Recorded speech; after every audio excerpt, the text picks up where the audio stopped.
2 blocks over from the castle house that I lived in the house that I worked on next door, on the other side of Avenida Rivadavia on a nearby street, was the house I worked on next. To give you some context, Avenida Rivadavia is one of the main arteries in Buenos Aires. It would be like going on 3rd Avenue of New York City. I was fixing another house that belonged to the same boss. It was his parents' house. It was a complete mess, like a hoarder house. It was one of those long, shotgun-style houses with one room next to the other. The house was a half a block long and had a garage in the very back. I stayed in the very last room. One day after work, I was cleaning the house because I was planning on having someone over soon. I was in the kitchen working and listening to Queen. This time around, I had electricity at this place. I was about to clean the top of the fridge. As I ran my hand on top of the fridge, I heard a loud, angry voice yell, "Hey!"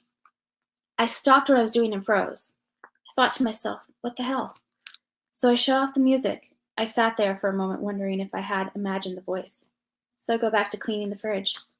When I'm about to run my hand on top of the fridge again, I heard the same loud, angry voice yell, "Hey!" Now I knew clearly where it had come from. I was standing in the kitchen on a concrete floor, but the room right next to it was a former living room that had a hardwood floor. Underneath the hardwood floor were floating floors, so it was hollow under there. At least 2 to 3 feet of space under there. I realized the yelling came from there. I dropped everything and ran outside. I was breathing hard and thought, what was I going to do? I was terrified of going back in the house. I wasn't even thinking about going back inside. Until I remembered, in the kitchen, there was a cordless landline phone. I gained some courage and ran inside the house to grab the cordless phone and ran back outside of the house. Then I called my boss. He got angry with me and told me off for calling him with some esoteric bullshit in the middle of the night. I hung up after talking to my boss and felt like crying. I was desperate and didn't know what to do. So this house is a half a block from Avenida Rivadavia. This area is full of clubs and bars, but I was not into bars and clubs at the time.